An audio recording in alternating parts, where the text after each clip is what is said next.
तो बिना इच्छा के तो आत्मा काम कर ही नहीं सकता है। अब वो इच्छा उसके किस ज्ञान पर आधारित है।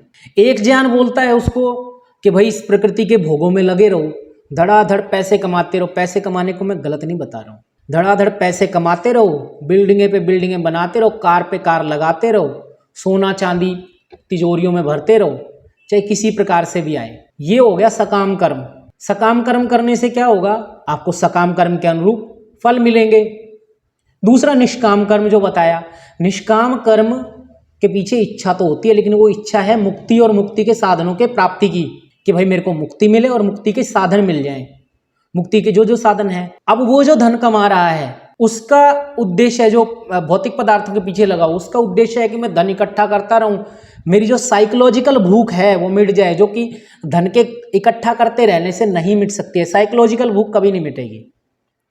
दूसरा व्यक्ति जो मुक्ति की ओर जा रहा है वो धन को इसलिए एकत्रित कर रहा है कि उससे अच्छी पुस्तकें लाई जा सकें, अपने आसपास का वातावरण ऐसा बना सके कि वो उसको मुक्ति में सहायक हो या मुक्ति के साधनों की प्राप्ति में सहायक हो, और ये भी उसके मुक्ति के साधन बन जाएंगे क्योंकि उसका लक्ष्य मुक्ति है। तो ये दो दिशाएं हैं।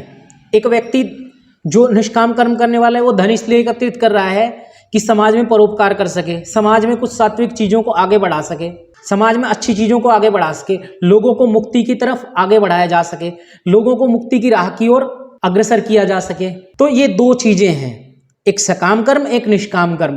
पैसा आप दोनों को देखेंगे, दोनों पैसा ही कमाने में मान लीजिए लगे हुए हैं, दोनों ही भोजन करने में लगे हुए, लेकिन उस सकाम कर्मी का उद्देश्य है कि भोजन करने से मेरी जिह्वा की तृप्ति हो जाए। यहाँ पर ये जो निष्काम कर्मी है भोजन इसलिए कर रहा है कि मेरे को इस भोजन को करने से मेरा ये शरीर स्वस्थ बना रहे, ये शरीर मेरा स्वस्थ बना रहेगा तो मैं इससे मुक्ति की ओर आगे बढ़ने की ओर, मुक्ति की ओर कार्य कर पाऊंगा।